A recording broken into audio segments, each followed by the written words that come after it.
La place du souvenir africain est un espace de mémoire rattaché au ministère de la Culture et de la Communication du Sénégal. Elle représente un espace de commémoration des grandes figures symboliques qui ont fait l'ineffaçable mémoire des peuples de l'Afrique et de la diaspora. À cet effet, nous vous proposons tous les 15 jours e-souvenir, un concept qui a pour but de vous faire connaître et redécouvrir les grandes figures ayant marqué les consciences collectives. E-souvenir vous présente Léopold Sédar Senghor, enracinement, ouverture.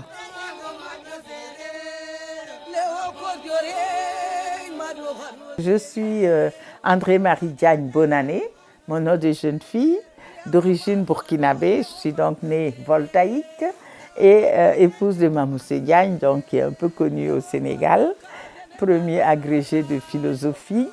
Et je me retrouve donc au Sénégal du fait de mon mariage, professeur à l'École normale supérieure, après avoir fait ma formation. Et c'est Senghor qui m'a remis mon diplôme de professeur de lettres. À l'époque, on remettait les diplômes à l'École normale supérieure et il était venu donc en la circonstance. Donc, c'est vous dire que ce sont des choses qui marquent dans la vie d'une enseignante et du fait même que j'enseigne aussi les lettres, que je lis Senghor. Senghor est un poète que j'adore pour plusieurs raisons. Et donc, le faire aimer, faire réciter ses textes et surtout reconnaître ce qu'il a fait pour tous les nègres, comme Césaire, comme Damas, comme ses autres amis du mouvement de la négritude. On va dire que c'est un devoir de mémoire pour moi. Né à Joal au Sénégal en 1906, le président et poète Léopold Sédar Senghor a marqué l'histoire de tout continent et particulièrement celle de l'Afrique. Formé pour devenir prêtre, il réalisa qu'il n'était pas prédestiné à ce sacerdoce. Après sa formation au collège séminaire Liberman, il partit en France en 1928 où il fréquenta le lycée Louis-le-Grand et côtoya comme condisciple le futur président français Georges Pompidou, avec qui il resta très proche toute sa vie.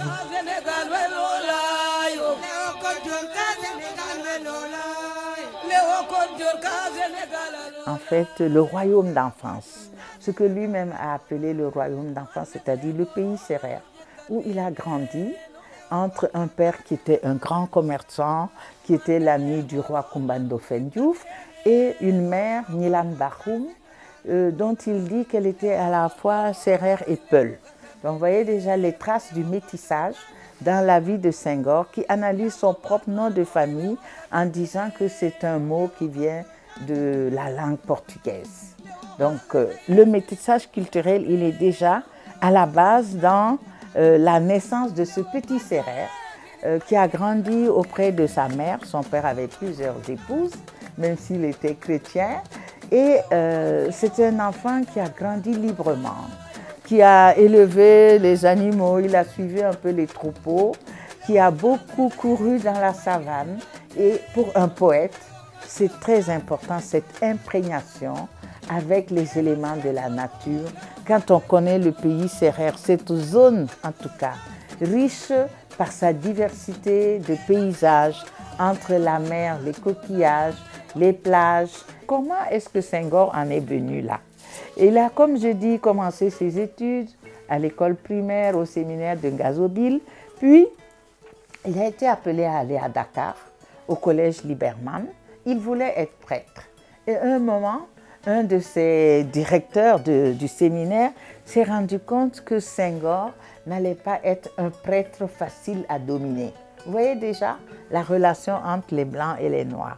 Et donc, très jeune, il s'est révolté contre ce sentiment qu'il avait qu'on voulait les écraser de mépris. Et donc, c'est cette attitude de rebelle, vous voyez déjà, de rebelle qui va faire qu'on va lui dire « tu n'as pas la vocation, tu ne peux pas être prêtre ».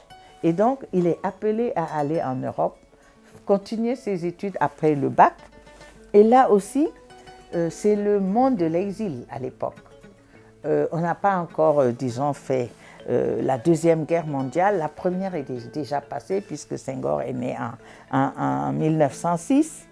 Et il se rend compte que cette Europe qui les accueille, elle n'est pas si fraternelle que ça. On le voit dans certains de ses poèmes où il parle de la solitude. Cette solitude dont tous les étudiants noirs ont souffert. Cette solitude qui vient du sentiment que l'autre me rejette. sans chercher à me connaître, simplement parce que ma peau est trop foncée. Et ce sentiment-là va le pousser, en fait, va les pousser, tous ces étudiants-là, à se retrouver entre eux. C'est comme ça qu'il va faire la connaissance de Césaire, Damas et toutes ces dames qui tenaient des salons à Paris et qui prenaient conscience du fait qu'il fallait, Antillais et Africains, qu'on soit unis pour défendre ce qui sera la négritude, c'est-à-dire notre manière de voir le monde, notre manière de sentir le rythme. Il dit, nous sommes les hommes de la danse, dont les pieds reprennent vigueur en frappant le sol dur. Nous sommes en symbiose avec la nature. Et cela nous amène à aller vers les autres, à être ouverts, à ne pas avoir de préjugés.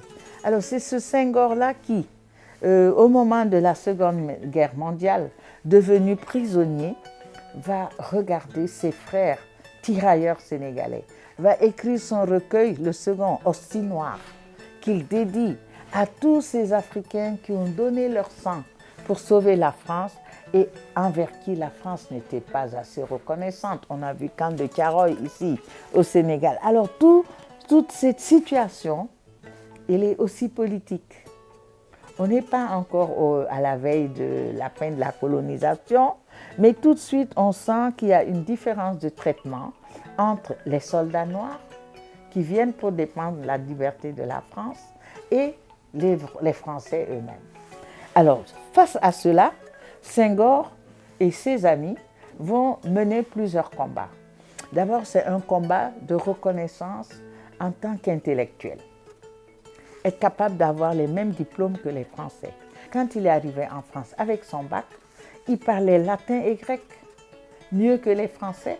Ça, c'est encore la politique de Senghor. C'est le choix qu'il a fait d'un système éducatif qui fasse des élèves, des enfants formés au même niveau que ceux de la métropole. Le professeur raciste était étonné de voir un nègre plus fort en latin et en grec que les petits Français. Donc vous voyez, ça c'est une réalité. Et quelqu'un comme Léon Gontran Damas dira, quand on leur demande « mais pourquoi vous aimiez être tiré à 4 épingles en cravate, etc. » Il répondait que c'était la seule manière de prouver aux Blancs qu'ils étaient leurs égaux. Donc vous voyez, d'abord, ce premier combat, c'était pour l'égalité. C'était contre le refus d'être écrasé, méprisé. Et dans un second temps, on va peut-être revendiquer le droit de nous habiller avec nos tenues, d'être fiers de nos tresses, etc. Donc vous voyez, dans un premier temps, je pense que Senghor a pu souffrir de ça. Retour au pays natal, que valoriser l'Afrique, valoriser la femme noire, valoriser les grands combattants comme Tchaka, c'est montrer qu'on a une histoire, qu'on a de quoi être fier de nous-mêmes et qu'on a été vaincu à un moment historique, mais on n'a pas perdu sa culture. Donc, enracinement et ouverture, voilà un autre concept qu'il a essayé d'ancrer. À l'époque de son agrégation de grammaire en 1935, il entra en contact avec des étudiants noirs originaires d'Afrique, des Caraïbes et du Pacifique. Ces moments furent marqués par des mouvements tels que la Renaissance d'Harlem, dans diverses revues et menés par des panafricanistes afro-américains comme William Du Bois, Langston Hughes, Claude McKay, Richard Wright. Bien que le terme négritude ait été forgé par Aimé Césaire en 1936, c'est Senghor qui fut le porte-parole, le théoricien et l'élément moteur de ce courant littéraire et politique, rassemblant des écrivains francophones noirs autour de la revue L'Étudiant noir créée en 1934. En 1939, Léopold Sédar Senghor fut contraint à rejoindre l'infanterie coloniale pendant le début de la Deuxième Guerre mondiale. Il fut capturé dans les prisons allemandes avant d'être libéré en 1942. Pendant son séjour en milieu carcéral, Senghor se consacra à la rédaction de poèmes, la lecture d'écrivains allemands universalistes comme Johann Wolfgang von Goethe et le contraste avec le nationalisme meurtrier du nazisme l'auraient mené à élargir le concept de négritude et préparer sa conception d'une civilisation universelle. Après sa libération, il reprit aussitôt ses activités d'enseignant et participe à la résistance dans le cadre du Front national universitaire. Il y a ce volet, le Senghor, homme d'État. Senghor n'a pas choisi de venir à la politique spontanément. Il a d'abord été professeur. Après l'agrégation de grammaire, il a enseigné après la Deuxième Guerre mondiale et c'est en venant faire des recherches pour sa thèse qu'il a été, attiré par Lamine Gueye, avec qui il a travaillé. Il est entré en campagne et petit à petit, en faisant ses tournées pour faire des enquêtes sur les poèmes, le rythme des chansons africaines, il a pris conscience de la situation des paysans. Senghor était d'abord le candidat de la campagne. On voit d'ailleurs comment il a mené cette campagne-là. Et c'est à la suite de ça que est née ce que je pourrais appeler sa vocation d'homme politique. Se mettre au service de ceux qui sont le plus opprimés, de ceux qui ont besoin le plus d'être protégés, contre ce qu'on appelle aujourd'hui la mondialisation.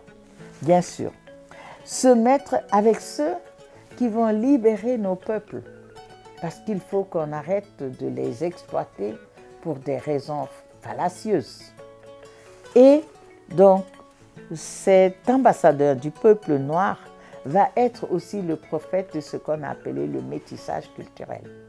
Il va se rendre compte que dans la nature, comme dans les sociétés humaines, les meilleurs produits sont ceux qui naissent de la rencontre de plusieurs souches. Je pense que les biologistes, il a beaucoup prêté attention aux scientifiques. Que l'art nègre, qui a influencé les poètes français au début du XXe siècle, est là aujourd'hui quand on regarde tout le golfe du Bénin et qu'on se bat pour la restitution des œuvres d'art, de tous les objets qui ont été volés. Si Senghor, dans ses premiers poèmes, Chant d'ombre, n'avait pas chanté le masque, je crois qu'il aurait manqué quelque chose à l'origine de ce combat pour la reconnaissance et la restitution du patrimoine culturel des peuples noirs. Donc un mécène, un ambassadeur, mais n'oublions pas qu'il fait aussi partie avec Anadi Aïdjo et Abi Bourguiba. Ce sont les pères fondateurs de la francophonie. Qu'est-ce que ça veut dire là? On va voir un autre pan de la personnalité de Senghor. Agrégé de grand-mère, plus français que les Français, dira-t-on par sa manière de parler français, mais pas moins sérère que le plus séraire des séraires. C'est ce que j'ai envie de dire de lui, pour dire que tout en faisant la promotion du français, tout en voulant une école sénégalaise de qualité, il n'a jamais renoncé à ce que cette école soit africaine, à ce que des valeurs qui sont celles de nos sociétés, aujourd'hui on vous dira le djom, le moune, la kersa, toutes ces valeurs, on va dire que Senghor les a vécues. Il s'en est habillé, il n'avait pas besoin de le crier, ça se voyait sur lui. Alors je dirais que partant de ça, mécène de l'art nègre, protecteur des artistes et des intellectuels qui ont trouvé refuge au Sénégal, et ils sont très nombreux. Ceux à qui il a ouvert, je vais dire, la vie culturelle sénégalaise, que ce soit au théâtre, que ce soit les nouvelles éditions africaines, que ce soit dans la musique, etc. Senghor s'est dit, un créateur, un intellectuel ne peut pas être chassé de mon pays. Et je ne sais pas si d'autres présidents ont été aussi généreux dans cette façon d'accueillir les autres. 1945 est un cap important dans la vie de Léopold Sédar Senghor. Elle a marqué le début de sa carrière politique. Il devint député du Sénégal en 1946 puis occupa diverses fonctions au Conseil de l'Europe, à l'UNESCO et à l'ONU. En France, il fut secrétaire d'État à la présidence du Conseil dans le cabinet d'Edgar Faure entre 1955 et 1956, ministre conseiller du gouvernement de la République française en 1959. Au Sénégal, il est élu maire de Thiès en 1956 avant d'être le premier président de la République du Sénégal en 1960. Sous sa présidence, le Sénégal a vécu sous le régime du multipartisme. L'éducation et la culture furent des leviers importants sous son magistère. En décembre 1980, il démissionna de la présidence avant le terme de son 5e mandat. Son aventure politique n'a jamais eu d'incidence sur sa production littéraire, ni sur son engouement pour la négritude. Depuis Chant d'ombre, son premier recueil de poésie, jusqu'au dernier volume de Liberté paru en 1993, Senghor a produit des œuvres de haute facture. Il y a cependant, je vais dire, un autre pan de sa personnalité qui est aussi assez controversé, c'est l'homme politique. Alors, l'homme politique, comment le présenter? Sinon en disant d'abord que c'est le premier président sénégalais, on n'y peut rien, mais un président chrétien dans un pays où 95% de la population est musulmane, pratiquante. Mais Senghor était l'ami des plus grands marabouts, qu'ils soient mourides ou tiganes. Et de ce point de vue, qu'est-ce qu'il met en avant? Ce qu'on appelle aujourd'hui le dialogue islamo-chrétien. De même qu'il n'a jamais dit que parce que je suis chrétien, je dois mépriser les autres religions. Je pense qu'il n'y aurait pas de guerre de religion au Sénégal sous son règne. Son parcours politique pendant 20 ans à la tête du Sénégal, là aussi on doit en tirer un bilan. Je veux dire en étant équitable. Quand on regarde le Sénégal dans la sous-région Afrique de l'Ouest, l'actualité est là pour nous montrer que c'est un pays que beaucoup de gens reconnaissent comme un pays stable du point de vue des institutions. Et quand on regarde l'administration sénégalaise, c'est bien Senghor qui en a été l'artisan avec ce qu'on appelait le bureau organisation et méthode. Sa façon de former les cadres, il a créé l'école nationale d'administration. Sa façon de faire prendre conscience de l'importance du bien national est remarquable, je vais dire, dans le détachement qu'il avait à l'égard de l'argent et des biens matériels. Quand on regarde la ville de Dakar, sortez de notre quartier, les Dents de la Mer, c'est la seule propriété qu'on lui reconnaisse. Et ce n'est pas en allant à Joal que vous allez trouver qu'il s'est accaparé les terres des paysans. Non, il y a juste la maison familiale qui est devenue une sorte de musée. Je pense que là aussi, c'est une leçon que l'homme politique a voulu donner. Gérer le bien public, ça ne veut pas dire se remplir les poches et laisser ceux à qui ce bien devrait, disons, revenir. Gérer le bien public, c'est aussi savoir reconnaître les compétences de ceux que Senghor, petit à petit, a attirés à lui à partir du moment où il y avait le parti unique, c'est vrai. Il a ouvert en demandant qu'il y ait 3 tendances au Sénégal. Mais aujourd'hui, on se retrouve au Sénégal, on me dit qu'il y a près de 300 et quelques partis. Comment voulez-vous qu'une population à majorité, une grande partie est analphabète, puisse un peu se dépatouiller dans ce méli-mélo de partis, aux nuances subtiles. Donc, ce qu'il nous a laissé, c'est le goût et la pratique des institutions républicaines. Ce qu'il nous a laissé, c'est ce que j'appellerais le culte de l'excellence.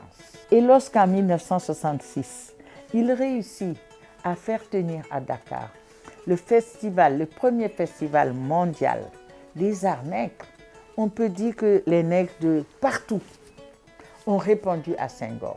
Des sommités, des chefs d'État comme Haïlé Sélassié, de grands artistes venus de partout sont venus à ce rendez-vous pour dire c'était quoi l'art nègre, la musique nègre, la plastique nègre, la mode nègre, la beauté nègre.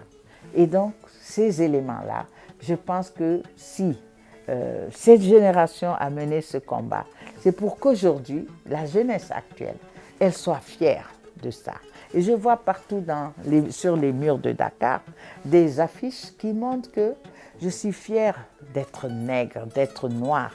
Et le dernier ouvrage publié pour le 20e anniversaire du décès de Senghor est de Ibou Fall, un grand journaliste, caricaturiste d'ailleurs, dont le titre est, vous le verrez tout à l'heure, Léopold Sédar Senghor, sa nègre attitude. Faire des études supérieures était parmi les plus brillants. Pourquoi? Parce que Senghor a voulu d'abord qu'il y ait des enseignants bien formés. Je vous ai dit, il nous a remis nos diplômes à l'école normale supérieure. Il était celui qui avait décidé que ne pourrait enseigner dans les lycées et collèges que des gens qui avaient la licence ou la maîtrise. Ensuite, la question de la démocratisation de l'accès à l'éducation s'est posée. On a rabaissé le niveau de recrutement des enseignants et aujourd'hui, on est obligé de trouver des palliatifs pour qu'il y ait un enseignement de qualité, pour que les meilleurs des élèves sénégalais puissent, avec d'autres élèves dans le monde entier, postuler et avoir, disons, une place remarquable. Et regardez par rapport à d'autres pays africains, le nombre d'intellectuels, de cadres, d'hommes politiques dans les institutions internationales. C'est la preuve que nous avons un système de formation qui était jusque-là fiable. À quelles conditions? On doit s'en souvenir. Pour essayer de préserver cette qualité de la formation et de la vie enseignante qui permet à la jeunesse, parce que c'est pour la jeunesse qu'on le fait, de savoir voguer de ses propres ailes.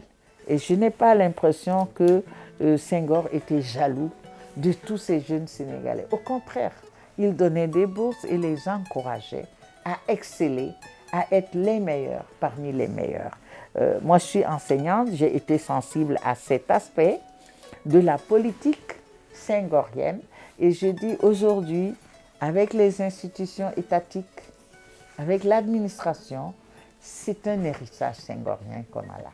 Je pense qu'il y a eu, disons, une rupture générationnelle entre Senghor et une partie de la jeunesse sénégalaise. C'est vers mai 68. Il y a eu une crise partout, en France comme ici. On a eu, disons, des drames d'ailleurs qui ont été sûrement durs à vivre et une rupture entre les intellectuels et Senghor. Avant que je me dise écrivain universel, je voudrais qu'on me dise d'où je viens. Je dis ça parfois aux jeunes. Vous êtes tous en jean, basket, blouson et autres. Vous allez à des rencontres internationales. Qu'est-ce qui va montrer que vous êtes du Sénégal ou de la Chine ou bien de l'Inde? Si vous ne portez pas quelque chose de votre culture, si vous demandez à aller dans une université américaine, on va vous demander qu'est-ce que la communauté va gagner en vous acceptant. Qu'est-ce que vous allez apporter, vous, de là où vous venez? Qu'est-ce que vous allez avoir comme plus et différent de ce qu'on a? Parce que sinon, on n'a aucun intérêt à vous accepter. Ça, je dis, c'est l'enracinement qui permet de dire, voilà mon héritage, je le porte avec moi, je le fructifie et demain, je peux vous dire, voilà, comment on vit chez moi, comment on partage chez moi. Aujourd'hui, on parle de panafricanisme, on parle d'union africaine. Si les chefs d'État avaient tous ce comportement-là, je pense que la jeunesse comprendrait que, où qu'elle soit, que vous soyez ici au Sénégal, béninois, haïtien, burkinabé ou autre, vous êtes accueillis comme un frère africain. Je pense qu'il y a déjà ça qui fait notre force, parce que pour les autres, ils ne diront pas vous êtes sénégalaise, vous, elle est malienne. Non, vous êtes des Africains. Vous êtes des nègres, on va dire. Moi, je n'ai pas honte de prendre ce mot-là. Donc, il y a déjà ce souhait, cette recommandation qu'on soit fiers de ce que nous sommes. Fiers de ce que nous sommes, c'est être capable de l'apporter aux autres, le partager avec les autres. Vivre un peu de ce que Senghor nous a appris, c'est aussi se dire que ce n'est pas l'égoïsme.